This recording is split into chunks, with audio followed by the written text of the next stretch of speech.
Hello, everybody. Jeremy Bruce here from Saga Media, and we have another guest today, our second time around, Mark Caskey of American Oil and Gas Alliance. You are the president of American Oil and Gas Alliance. Can you tell our guests what American Oil and Gas Alliance is, what it does, and kind of how you got founded and everything in between? So, as you know, Jeremy, I'm also the founder and president of Steel Nation, getting ready to celebrate our 16th year in business. We're members of every alphabet soup group known to man, from the Marcellus Shale Coalition, the APA, American Pipeliners Association, AAD, ABGPA, and many others. And we just found the co-founder of the American Oil and Gas Alliance is John Gallo, who couldn't make it today. We realized when we started talking about a year and a half ago that there's really not a voice that really speaks directly to the people that can support oil and gas, that will support. Let's face it, the people that fight fossil fuels, all the groups that we know about, and I'm not going to give them any free press at this time. Their budget last year was $9 billion. Founded by from the very top, the George Soroses of the world, the Rockefeller family. Where do the Rockefellers make their money? ExxonMobil, right? So now it's complete opposite, and it's a fight against fossil fuels. We sit in western Pennsylvania, 18 miles south of Pittsburgh. Look at all of Appalachia, the coal that was mined in the last 200 years that fed the steel mills of Pittsburgh, and really the steel mills of Cleveland, Akron, Canton, Toledo, Buffalo, New York, Rochester, New York, and on and on and on, Binghamton, New York, the whole Rust Belt. We built this country. We built the bridges in England and everywhere all through Europe. We taught the world how to make steel. You and I have talked about this before. I graduated in 1980. I graduated from high school. I was supposed to be in the steel industry. My dad was a vendor, sold welding products to the steel industry. By the time 1980, we were closing all those steel mills. We were giving them away to Korea, to Japan. Here, take this technology and run with it, and gave it all away. And there were many reasons for it, union issues, environmental issues, and on and on and on. But I can remember those days. You'd get up in the morning and you'd roll your window up and say you could smell the sulfur or not. Is this going to be a sulfur day? And you listen to KDK, Jack Bogut every morning on how bad the pollution is going to be that day. That's how we grew up. So by the time, strike one, I saw steel just evaporated. The 80s in Pittsburgh were a horrible time. Even the early 90s in Pittsburgh, jobs closing that never were really replaced by anything. The biggest, healthcare wasn't as big as it was now. It was way before the .com push, way before government jobs. The government jobs is always on the top three. My second go-around was work for a company that built coal prep plants all through Appalachia, Kentucky, out to Montana, had a great run with that. President Obama and Hillary Clinton, when they ran in 2008, when I started Steel Nation, they promised to shut down coal, and eventually they promised to shut down natural gas as well. Okay, they did a really good job in shutting down coal. There hasn't been a big coal prep plant built in Appalachia in over 10 years. So that was strike number two. What am I going to do with my life? And you've heard the story before. I started seeing all these white trucks, and guys from Texas, Louisiana, Oklahoma, that talked a little bit like me because I was originally from North Carolina, and you got to know these guys. What are you guys doing up here? And they were real secretive, and they were actually drilling the Renz well, RENZ. About 6 miles to the west of here, over towards Hickory, and they just, it's funny. I just found out last month that they finally closed that well. They had refracted so many times, but it was the original, Marcellus well, the horizontal directional drilled well, and so I got to know these guys, and they took me out to the well site, and there were no buildings, and I need steel buildings on everything I do, whether it's steel. Coal or natural gas, that's what we do. We design steel buildings. And there were no buildings on there. And they said, well, look up on the hill, and that's the first compressor station. It was called Johnson, just outside of Houston, Pennsylvania. And went over there, and it was just a super loud building. It was poorly erected, poorly constructed. And that's when I had that eureka moment. I said, I can build these things a lot better, cheaper, faster, safer, and on and on and on. So, in understanding, I've got 2 strikes against me right now. Right now, I think we have 45 people, but we probably have another 150 out in the field that are subcontractors, steel erectors, concrete people, electrical people in the fields. So responsibility for hundreds of people a day, working in the fossil fuel industry. So you turn on your TV, you listen to the president, you listen to the Democrats wanting to shut down every form of energy there is in America. Nuclear, the cleanest and the safest out there. We'll never build another nuclear plant. After the strike threes that we've had, starting with 3 Mile Island, and on and on. We're right here. I call South Point the Paris of Appalachia. And where we sit, we're just surrounded by the biggest known supply and fields of natural gas known to man, but we're considered a fossil fuel. So the whole idea of when we started American Oil and Gas Alliance, just last June, officially went into place with our paperwork, nonprofit organization. None of us get paid. It's all, doing it on our own.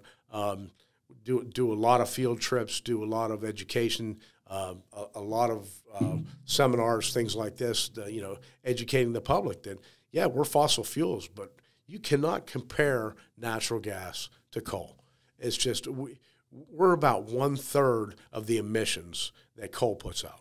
And coming, a coal guy back in the day, I understand it is a dirty business, but even coal has done its part in cleaning up.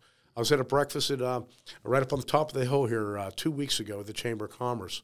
Jimmy Brock, the CEO of CNX Coal, not CNX Gas, and he warned, his initial statement was, watch out for Reggie. And nobody knows about Reggie in Pennsylvania, and they should, but 95% of the people don't know. It's the regional greenhouse gas emission installation. And it's what got me kicked off the Pennsylvania DEP Citizens Advisory Council of my protest against Reggie. Reggie, don't want to waste too much time on it, but every state to the east, south and east and north of us is part of Reggie. Okay, start with New York being the biggest. Go down to Maryland, go down to Delaware. Virginia's about to pull out. They've had enough of this nonsense. It's a cap and trade program. The problem is, or luckily for us, we produce more energy in Pennsylvania, whether it's coal, nuclear, gas, or solar and wind, although we're looking at probably around 4% for solar and wind. Not a lot, but a little bit. We produce 10 times more energy than all of those 11 states combined, okay? Governor Wolf had been trying to push that through both of his terms, pushing Reggie through, and there was no vote in the legislature, no judicial branch involved at all. Our senators, our state reps had no say in the matter. It was an executive decision done by the Pennsylvania Department of the DEP, Department of Environmental Protection, and the governor, okay, with no other say. Well, that can't happen in America, can it? Oh, yeah. Here we are. We have a new governor, Governor Shapiro, who when he ran on maybe we'll look at RGGI, but I've got to look out for the people that work in this industry. Well, what we're seeing right now, he's just 2 weeks ago, he brought back his version of RGGI, but instead of being 11-state consortium, he's going to do it, the cap and trade, just in Pennsylvania. Well, that's going to kill us. It'll kill this whole industry. It'll kill any coal, any gas-fired power plant. We're talking about Elizabeth, Pennsylvania earlier, the one that you see when you go across 70 right into Westmoreland County. Some of the cleanest energy in America right there. So that's where I wanted to, let's touch in on that and as to where this could, and why it's being done. So just there, there is factions out there. I work in all these industries, actually, and mostly from, natural gas mostly, but I've seen the renewables. We do work in various our companies with solar and whatnot, and power generation mainly. But and there isn't really a comparison when it comes to what can be produced and what can't be, you know. But I do believe like hybrid approaches are a way that you can potentially work together. But why do you think that this is being done to? Because I mean, if they shut us down, like let's just say they shut us down and they say they're going to shut the gas industry down. The infrastructure is pretty big, and there's been a lot of investment there. And you got to think there's a lot of investment, large scale investment banking involved in that. So they start to shut that down. I mean, where does all of that go from there? I mean, I understand the steel industry was shut down at some point, and there was probably a time and a place where private equity, investment banks were due their money and whatnot. Right. But, you know, there's been in the last 20 years here a significant amount of investment. And so that wouldn't be good for a lot of the New York banks that invested in these projects. Well, I'm sorry. It's interesting. You're right. You know, trillions have been invested simply in the Marcellus Shale, the biggest gas find in the world right now, right? Look at what brought that hotel right there, the hotel that's down at this end of the street. These weren't here 10 years ago. Mm-hmm. These were built from the oil and gas industry. This entire park has turned into oil and gas. Now, since COVID, this park is down. It's coming back pretty strong. The bottom line is there's no way that oil and gas is going away. You know, we can listen to all these talking heads on all the left leaning media, and it's a hope and a dream. The Energy Department itself has said oil and gas never goes down. It's constantly on the rise. Coal has been going down for 10 years now. Renewables, you know, they've been stuck at 4%. All the trillions that we're putting into Build Back Better on renewables right now, it hasn't gauged the needle at all. And, of course, we have a beautiful day here in western Pennsylvania, one of 36 to 40 a year that we have a beautiful sunny day. Yeah, well, that's great. But, you know, nighttime comes, you know, at least 8 hours of darkness. But really, Pennsylvania is not conducive. Ohio is not conducive to solar. Wind, you know, anybody that's ridden the turnpike lately, what are those turbines doing as you pass them? They're doing nothing. They're not spinning. Okay, you know, there's wind currents. You talk about Angela Merkel 10 years ago said we're going to put trillions of dollars into wind power, and they did all their measurements through all the beautiful valleys in Germany, and this will be a great valley for this. Wind currents change. Okay, they change all the time, just like the ocean currents, and that's what's happening to Germany right now. Germany is on the verge of bankruptcy. Germany goes bankrupt, the rest of Europe goes bankrupt, right? And most of Europe followed that trail down there. Thankfully, we do have Wall Street to an extent behind a lot of these investments. A lot of those investments have dried up in the last 5 years due to the war on fossil fuels. You know, we look at what's being taught to our children. I have a daughter that's in college. I have another daughter that's a junior, and I follow it closely. But I was invited by Junior Achievement for many years. I'd go in and talk. I'd wear my hard hat and my steel-toe shoes, and I'd bring different models of the buildings that we do. The kids loved it, you know, and the teachers would just growl their teeth at it. They hated fossil fuels. So it's ingrained, you know, from a very young age to hate our industry. You know. So in regards to your then organization, is there, and I know that you're under a year within being in the group, but has there been because we can put the statistics up there. Has that education to try to show, and I know that not all minds, even if you show them the facts, are going to be changed. It is right. What it is, and it's what they don't want to know it. But when the statistics come out versus this versus that, mm-hmm. and why this can't go away, or right. else we'll be, you know, what is the feedback from the other side, or somebody that you may not even be somebody on the other side, but you walk into a certain situation with a teacher or somebody like that you can feel what they're putting off of how they feel about your industry.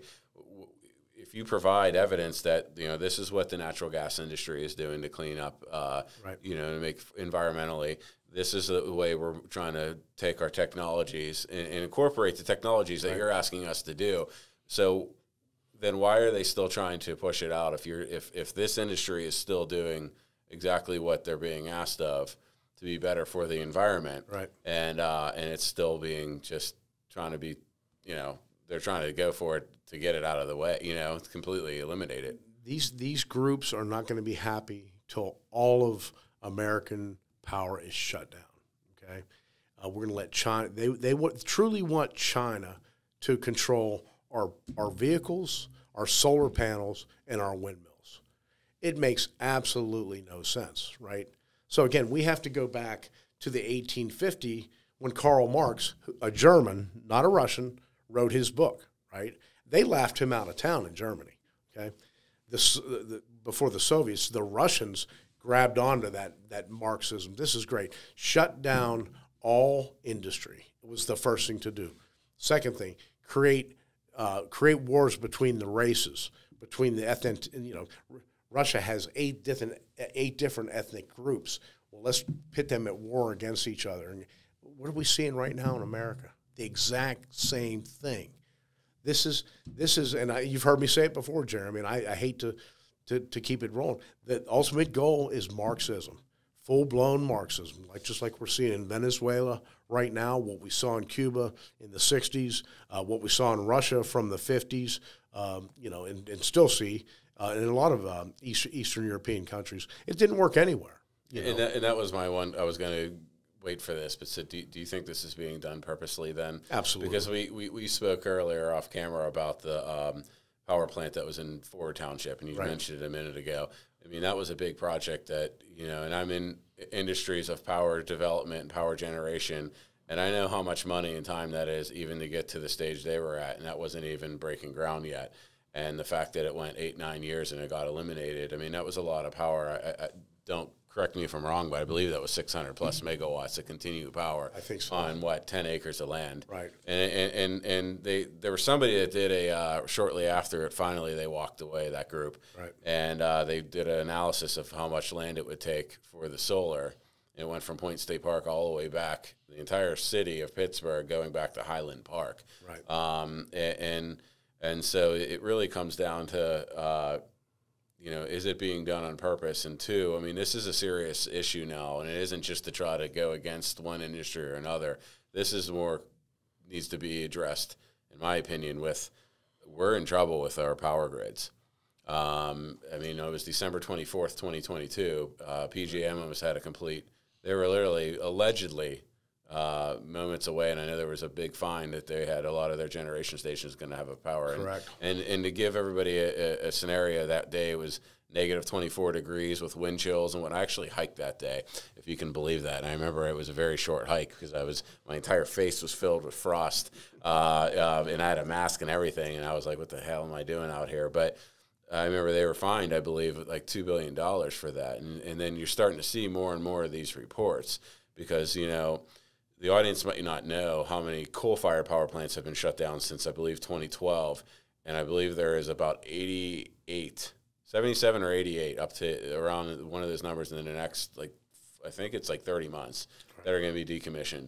And there is a big emphasis to put a lot of solar and renewables out there, and there are projects that are being pushed ahead. But you can look at, we build out microgrids and we build out our own power systems for various industries. And if you look at the Pittsburgh International Airport, they're on their own power grid. They produce 24 megawatts of power consistently, but I believe it's up to 20 megawatts almost is by their gas gensets. Right. And they only are producing about 4 megawatts, and that's on 9,680, I believe, solar panels. So that tells you the difference. It's not that these worlds can't combine in a good hybrid approach like this, but to eliminate the one that's completely far, the numbers don't lie. Who's better right now? And so that's where it comes into the question: is this being done on purpose? Because if they were really wanting to stop pollution, I mean, India and China are building how many coal-fired power plants right now? Right. So it's one a week. It's incredible that the United States, the Kyoto Agreement, the Paris Accord, the Paris Accord, the most recent that Trump backed out of, that Joe Biden put us right back in. We are the only country that attained the limits for the Paris Accord, and we attained them within 18 months of signing it. No other country in Europe or anywhere in the world has attained the Paris Paris agreements yet, which is just mind-boggling. How did we do it? We did it from natural gas. Changed it from natural gas to getting rid of the coal-fired plants and then with natural gas. If the whole world went natural gas and got rid of coal, we would never have a problem. But we don't have a problem now. Let's face it.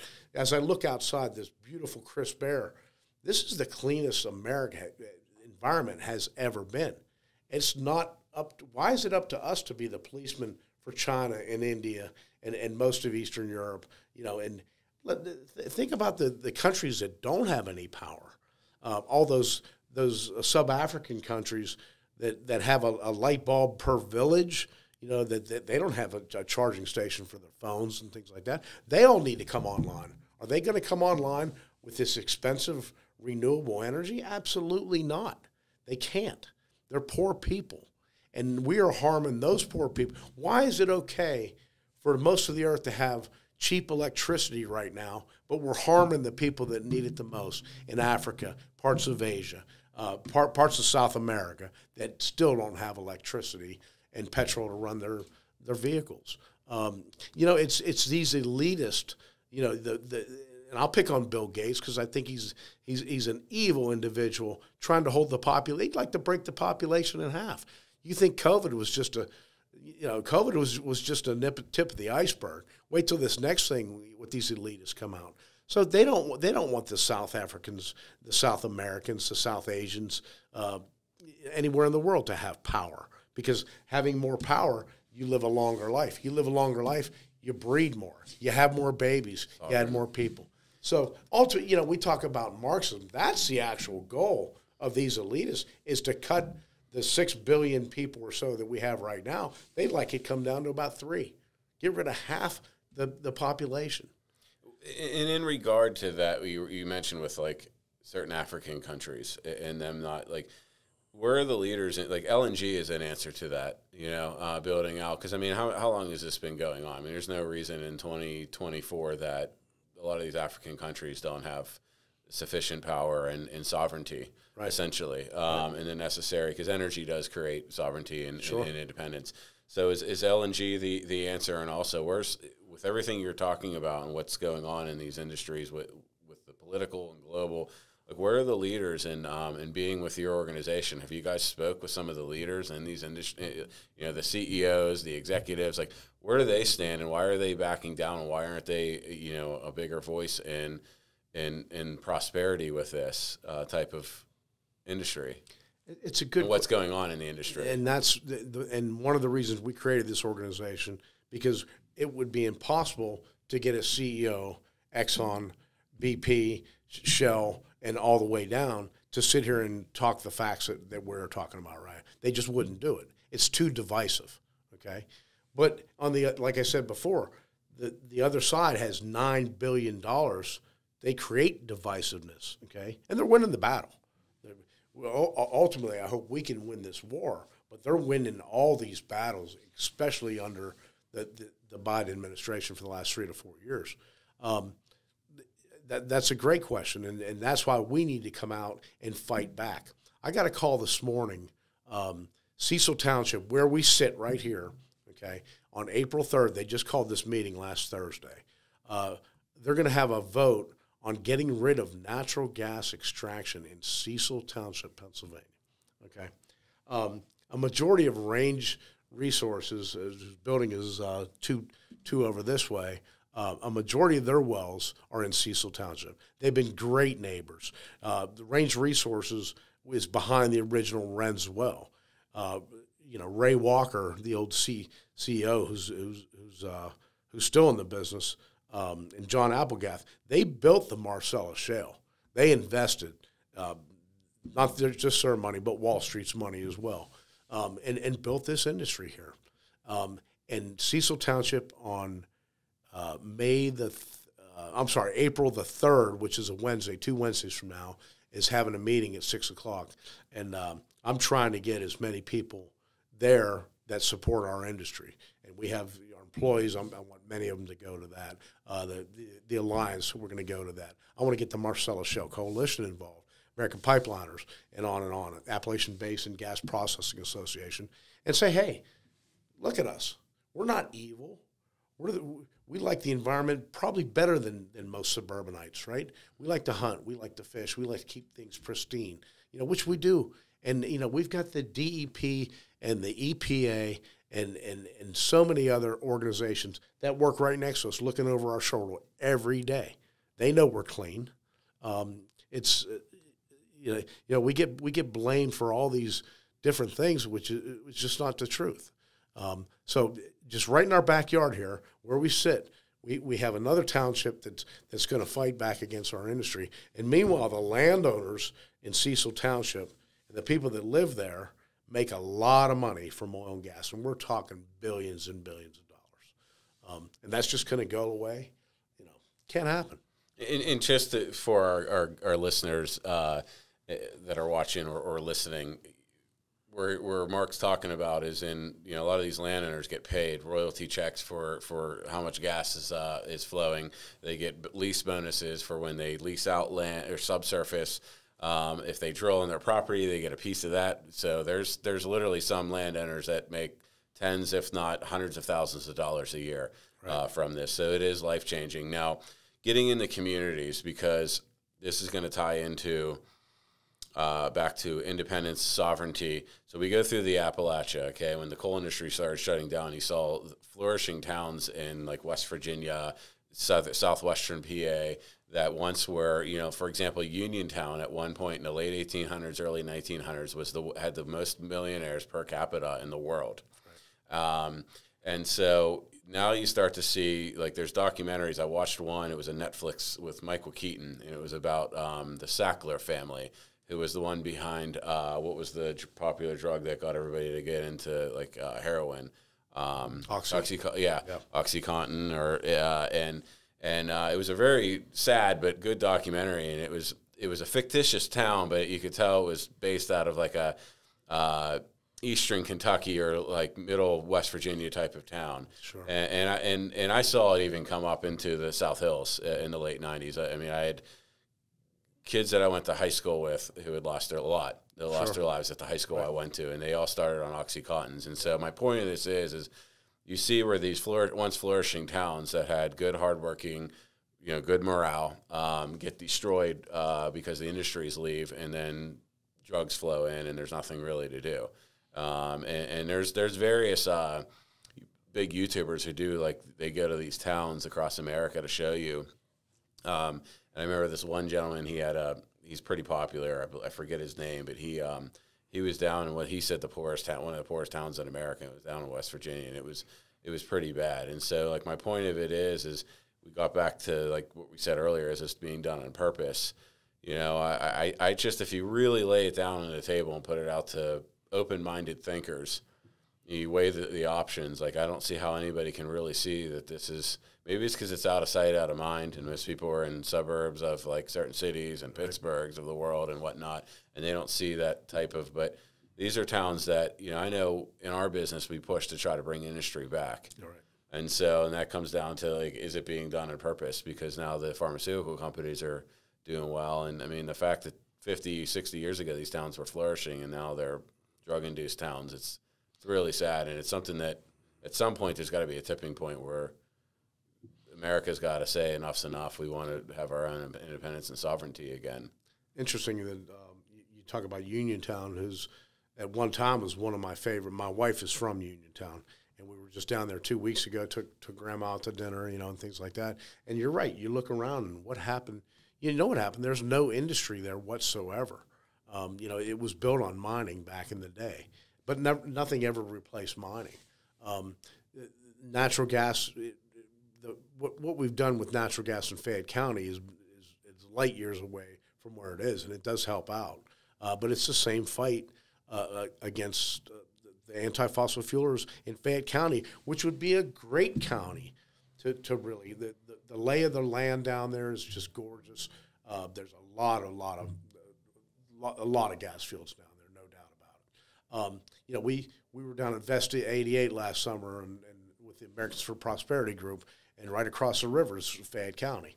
And even that part of the Mon River down there, like I was saying before we got on air, if you took Braddock, Senator Fetterman was the mayor there, and you look at and you cross it, and once you get down past Hazelwood, it's hurting. Those were steel mill towns. That's where my Lithuanian my dad's people came over from Lithuania to live in Donora, and they all worked at the steel mills around Donora. And you look at Charleroi, and you go further south, Dunbar, even Monongahela, those areas there.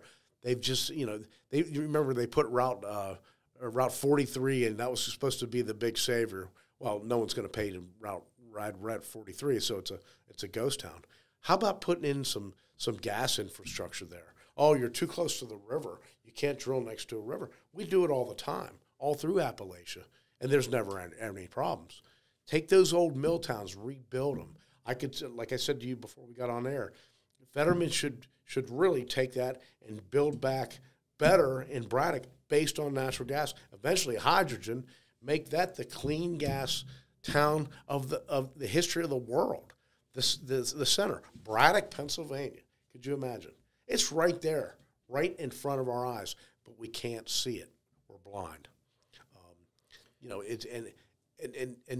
Do we change people's minds? Yeah, I think we do after a while, but it's an uphill battle. The American Petroleum Institute and all the other three-letter groups spend another $9 billion. So it's $9 billion promoting oil and gas, and it's $9 billion against oil and gas. Well, you're wiping each other out, right?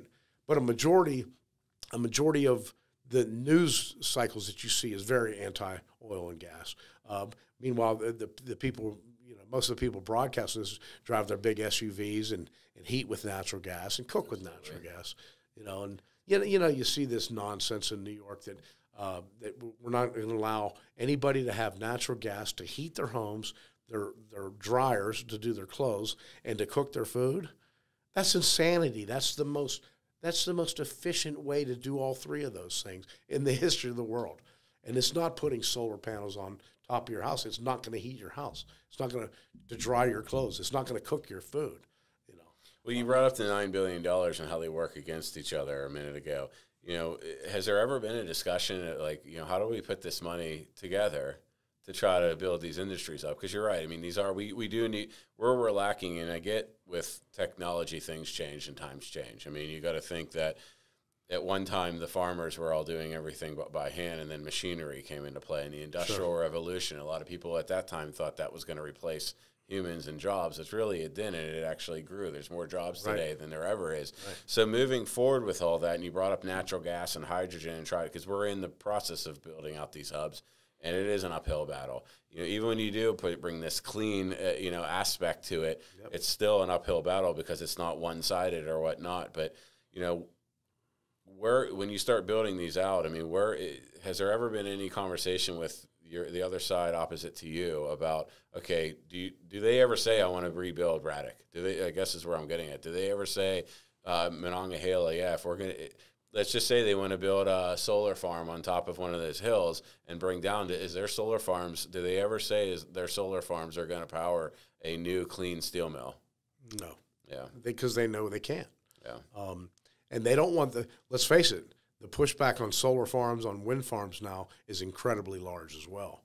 What we're seeing in Ohio, Pennsylvania isn't that conducive to both solar or wind. Ohio is. Ohio's much flatter than us. We don't have they don't have the Appalachian Mountains. If you really look into the pushback on solar and wind in Ohio, it's unbelievable. And some of these groups are joining the farmers in the fight against it, which boggles your mind.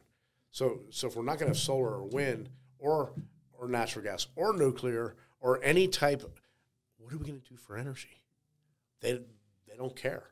It's progress. We're going to stop progress. And it's, where are we going to grow all this food? Really, if you wanted to go solar and wind, 100% of renewables, so to speak, and we're doing projects right now. We're doing landfills, okay? Landfills pulling the gas off. It's a very low compression. They're just barely turning these compressors, pulling the natural gas off of it. It's very little amount. It's tiny amounts. The one out by the airport, 100% of that gas goes right up the street to the Amazon warehouse. They use it to run, it's clean, renewable natural gas. What's renewable about a garbage dump? You have to add more garbage to make it renewable, right? Well, they don't want to hear that. So, well, then, and here's another scenario then. So all this power's, coming offline, and what they're trying, there's in PJM, and if our viewers don't know what that is, that's a coalition of a certain amount of states. Pennsylvania falls into that, where all the power is generated, and it goes cross borders, and some states are regulated, unregulated, and that's a whole nother topic. But so a lot of the individuals who are affiliated with, say, the anti-fossil fuels love tech, okay? And so Silicon Valley, their iPhones, their Netflix and all that. So data centers is how that has to be run, and data centers are growing constantly as we get more into a technology. The more data, the more you need more space to hold that data, and more computing power through that. And the data centers, large scale, hyperscale data centers like AWS, which is Amazon Web Services, they are constantly expanding. Meta, which was Facebook, and they use a lot of power. Sometimes there's data centers that use 100 megawatts themselves, right? These massive ones, and they're talking about such a massive need to grow and expand. So has there ever been a conversation as to like what you guys love to use, your electric cars now that are getting a big push, but you want to take the power, how is this going to work? They know that there's not enough sun or wind to power these up. We work on them as well. The amount of generators, the amount of heat that comes off these servers, thousands and thousands of servers in a building, and we build the buildings very efficient, but you have to cool these. Mm-hmm. And that is, so the amount of energy that's coming off all the servers, the amount of energy that we're using to cool all these things, it's incredible. There's no way you could have football field size of solar panels. We're talking square miles of solar panels to be able to run these data centers. And they know that.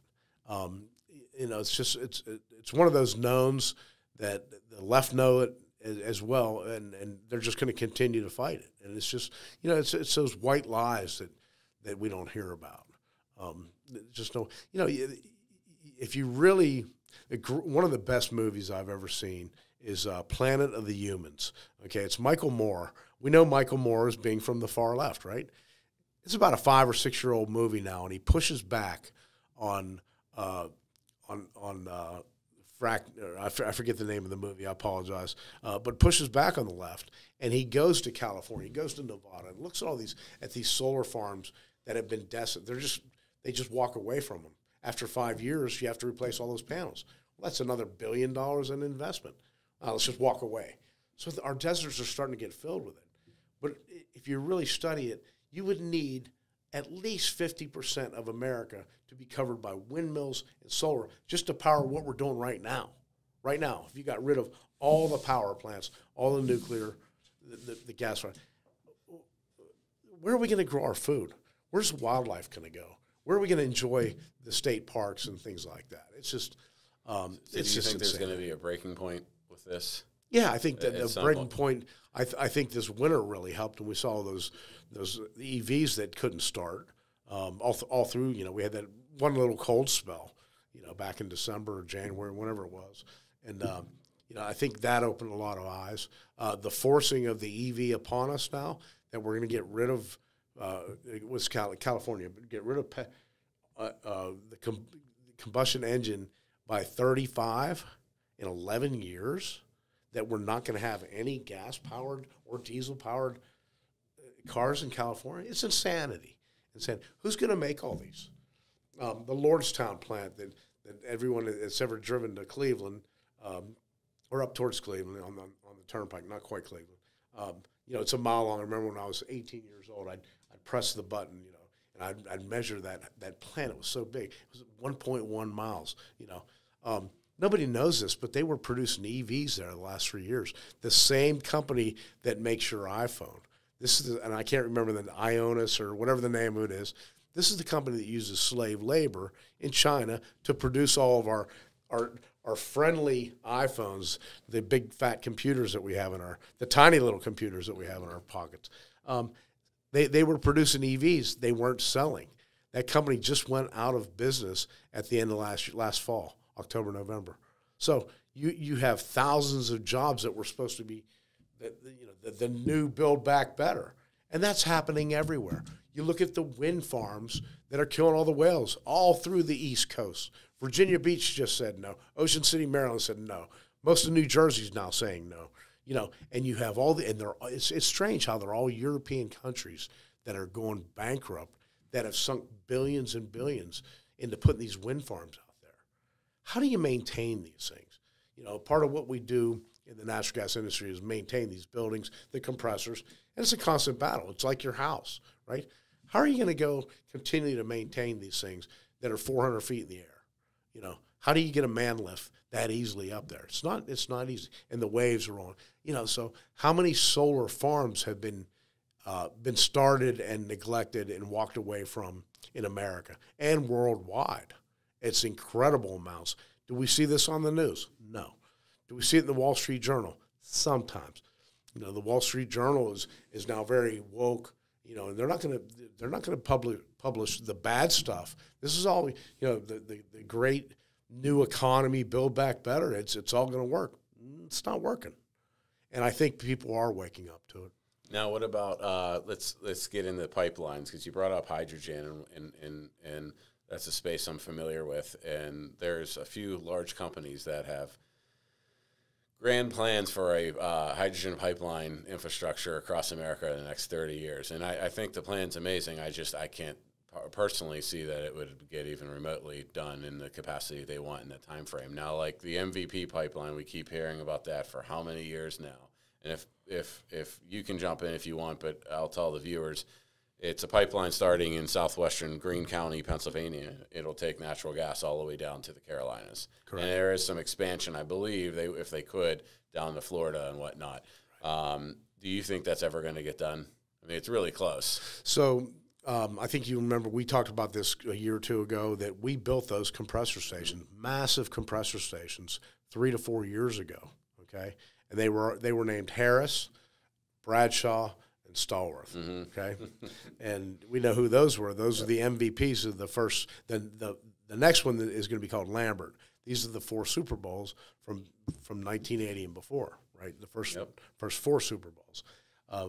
And, it's EQT being a Pittsburgh company. Actually, EQM is the owner of it. As we saw 2 weeks ago, EQT is going to buy back EQM, which I think is a great move. Absolutely. Really a great move. And Toby, hats off to him. Yep.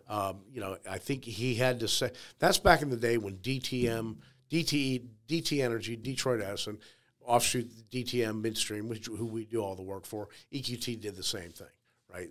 Got separate companies so they can measure them, and a lot of that is measuring the MVP that started out as was it $2 billion? It's now up to $4.5 billion. It's 300% over because of the lawsuits, right? These areas that we built these compressor stations they're in the middle of nowhere. They're beautiful, pristine land. This pipeline is underneath them. It's done everything right that there is to do, right? And the far left and the tree huggers come out and shackle themselves together with these plastic things on their arm that you can't cut the chains off. And it's bizarre what we had to deal with 3 years ago when we were building. We were worried that they were setting up spikes to take our tires out, and they would at the top of these mountains they would set up protests. So we couldn't get around. We'd fall down the hill, roll down the hill in our trucks. We're seeing that. I think the MVP will be online in the next 2 months. Good.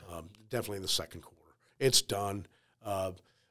There's still going to be the protests in the last minute, court injunctions and things like that, but it's that close to being done. It's interesting. So you look at the economics of the MVP, and the problem with the Marcellus and the Utica Shale right now, there's nowhere to go. Okay, so you have President Biden 2.5-3 weeks ago shut down LNG. Now we're still shipping the same amount of LNG, but shutting down everything that was under construction, okay, and shutting down any future permits for construction. LNG is one of the most important tools we have in our war against communism, okay? Why the left would shut that down right now, it's to appease the left with the election coming up in 8 months or 7 months, whatever it is now. LNG is a weapon that we can use against Putin. And we saw exactly what happened with the use of LNG. But we saw Germany go right back to Putin, is buying more natural gas from Putin right now than they ever were. Because the 10 years ago that Angela Merkel said, we're going to go all wind, right? 100% in with wind. Didn't work out, so you're back to Putin. Okay? We can supply those LNGs cheaper, more effective, more environmentally sound than Russia. Russia drilling, you talk about methane leaks, it's ugly, you know. So why can't we do that? So to shut that down, in addition to shutting all the land, the public lands that have been going on for the last couple of years, it's a shot in the face. It's going to lower the power of America by untold. You know, we'll never catch up.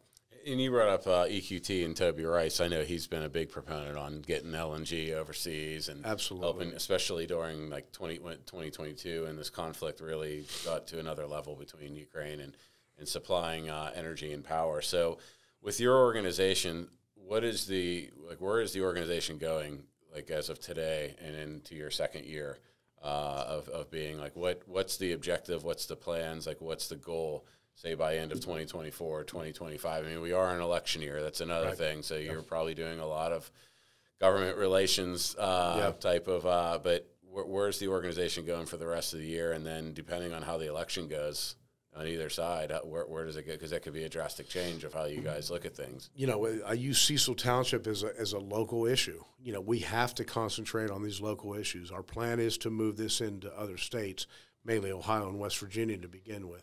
That are right in our backyards where we work mostly. Get those states, get some chapters started there. It takes a lot of time, takes a lot of money. The president of Steel Nation, Mark Dooley, God bless him, says we're going to crawl, we're going to walk, and then we're going to run. So we're still in the crawling, trying to work on a local basis, building to our board, building to our funds. You know, we're doing the Top Golf fundraiser this Thursday, you know, and we've got 40 some teams that are going to play, you know, that are all oil and gas people. Trying to get the word out locally, closely, you know, grassroots first, really concentrating on these two shales that we drill in, and starting to take it more national after that. Do we have a national voice that the UPI is going to pick up, or, you know, any of the major papers? Not yet, but we will. And so here's another thing with, you know, your group or others. Is there, because this gets back to our comments earlier about education and whatnot, has there been any talk with any of these groups as to, especially local, and then to kind of grow this thing out? We talked about these certain communities that have been decimated over the years.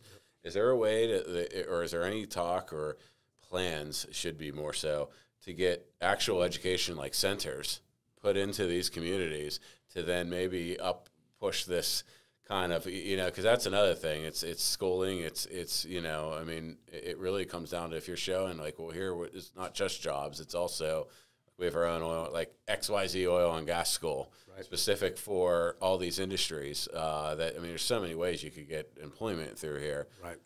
Has that, like, what's going on with that? And is that ever kind of talking to these, you know, communities at all, or these towns that we spoke of earlier that are? Well, if we look at the movie, the towns that America forgot, you know, and you look at the Waynesburg, that was doing fantastic until a few years ago, you know, till the last slide in oil and gas. All those West Virginia towns that we talked about, you know, even the Pennsylvania towns where we were at Vesta 88, you know, that are that still have a little bit of coal in their background, but have made that move to clean burning natural gas and abundant natural gas. You still have, even in these communities, this is nerve-wracking. The communities that are getting hurt the worst on these policies, the local group that I'm going to pick on for a second is the Center for Coalfield Justice. Okay, the Center for Coalfield Justice started out as an anti-coal group. Well, they did everything they could to put coal out of business, and there hasn't been a new coal prep plant built in America in 10 plus years. Well, they've won the war with coal. Now they're going to pick on us. So that's who's going to be in Cecil Township in 2 Wednesdays. So we got to deal with all that noise. But they're in all these union towns, Waynesburg, Pennsylvania, and they're loud and they're proud. Okay, so you go in and talk about education. Let's do what junior achievement, and I did with junior achievement for 5 years in a row. Let's get people to go into schools, right? And the school boards don't want to hear it. It's too divisive. Okay, and so I know here in Cannon McMullen School District, it was an uphill battle just to fight that. And look how many oil and gas professionals call Canamac home. I mean, it's hundreds of families, Absolutely. if not thousands of families. And it was hard because you go in, and the school books have been telling kids for the last 2 decades, oil and gas and fossil fuels are terrible, and it's in the books, it's on the walls, and all that stuff. It's just all that propaganda, and it really hits you when you go in wearing your white hard hat and your yellow vest. So that's an uphill battle as well. But I love the idea. Yeah, I was going to say, is there because this would go to one of the bigger, because we talked about the $9 billion that goes. How about putting some of that into actually building a private school, like a private chartered school that could be in high school into early college? You can get college credits specific to oil, and have retired oil and gas professionals go and work as teachers in various industries. I mean, it's an idea that that's where it could really start to change the dynamics in some of these communities, right? And I know that's a big, who you're going to find as teachers, the right teachers, and then, funding for that school, who pays for that. I get it, but even if it was a night school or something and you could do things remotely, it's just an idea. So before we go, I want to walk through a couple things for your organization. If you want to tell our guests any upcoming, this is the end of March, as of this taping, March 25th. What, in the next 30, 60, 90 days, any events? You talked about next Wednesday. Yep. If you want to kind of talk about that, and then any other events you have coming up. You talked about a Top Golf event, and any events to kind of promote. Yeah, we've got American the Top Golf event is this Thursday. I don't know the exact date, 4 days from now or 3 days from now. It's at 3 o'clock in the afternoon. AmericanOilAndGasAlliance.org or .com, but both work. Go to that. You can register. I will be speaking in Harrisburg in the following week. It's a 2-day. It's called Pennsylvania Leadership. I'll be a part of that, speaking there as well. We have some other things going on through different organizations that are coming up too, and I wish I had my notes with me. I apologize, I don't. No, we can put it up. Well, you can send it to me. I can put it on in the. We try to do something at least once a month. Last year, and we were only truly in business, not in business, but as an organization for 6 months. I think we had 14 events, and they were all good events. We have the Titusville Days, they call it, where they shut the whole downtown area off. That's coming up in June. We're always a part of that, a sponsor. The first is the Drake Well, Titusville, Pennsylvania. Yep. Love that. Other organizations that we're involved with, and picnics and things like that. So and then coming up for next Wednesday. You said that's the big one. So that's April 3rd, and that's the Cecil Township in Washington County. Yeah, Cecil Township, the main municipal building, at 6 o'clock on the 3rd, April 3rd at 6 o'clock. Okay. Trying to get oil and gas people there early. Please drive your white trucks, wear your white hard hats, wear your yellow vest, wear your steel toes. We need to show the solidarity. Between us, it's our jobs, and we've seen enough jobs close. We've seen enough of these companies start backing off. I compare this to 2016. I alluded to early. It slowed down. The oil and gas industry slowed down, and mainly because of low prices. What we're seeing, low prices right now are just amazing. Didn't have a super cold winter, probably a little bit of oversupply worldwide, and we saw that in the 2016 election, and we had, even my business, we saw it slow down to a trickle, and then the November 11th or November elections, it's always on a Tuesday. I can remember that Wednesday, Thursday, Friday, we just had millions of dollars in contracts coming in those 3 days and carried on to the following weeks. It was just a pent-up demand. If you're Wall Street, as you were alluded to, and you have candidates that are saying we're going to shut down coal and we're going to diversify or shut down natural gas and fossil fuels altogether and equity and all this other stuff, you're afraid to invest anything. You're afraid to invest, and that's what we're seeing right now. The whole industry. And I talk to, we're all midstream compression, but I talk to upstream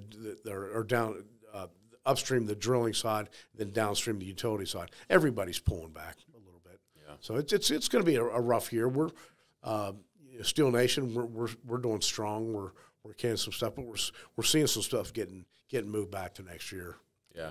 So then that leads to my last question. So the election. I mean, what's going to your personal opinion?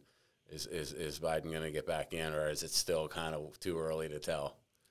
No, I think I think people are waking up. The right is getting woke now, and we're getting woke to this Build Back Better and what a scam it is, and the trillions of dollars that are being wasted in solar and wind. And you look at hydrogen. All this hydrogen hubs.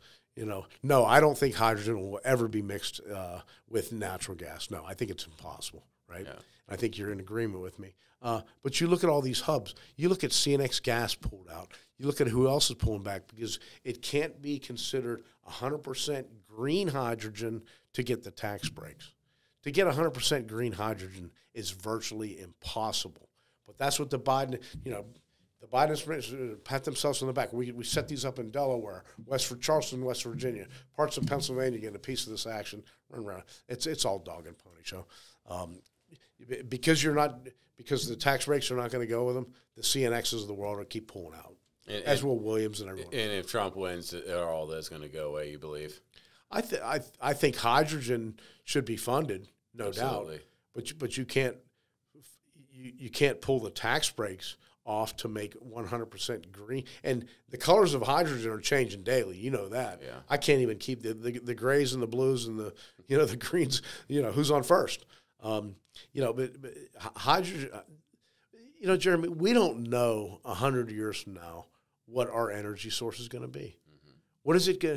What's going to power this entire Earth when South Africa or all of Africa come online, South America, all these third world countries come online? We don't know what it's going to be yet, right? And we probably didn't know it. We didn't know about nuclear 100 years ago, right? In the late 1800s, did we know anything about nuclear? No. So what's going to be our next energy source? We don't know. I don't think it's going to be covering the world up 50% of the world with solar panels and windmills. Yeah, no, I get you. So perfect, Mark. It's been a pleasure. Thanks for coming back on board. American Oil and Gas Alliance is at AmericanOilAndGasAlliance.org or com. Oh, AmericanOilAndGasAlliance.org or .com. Okay, yeah, go see them. They have an events tab on there, and if you want to support, they're a great organization to support. Thank you again. Thanks, Jeremy. Absolutely. Have a great day.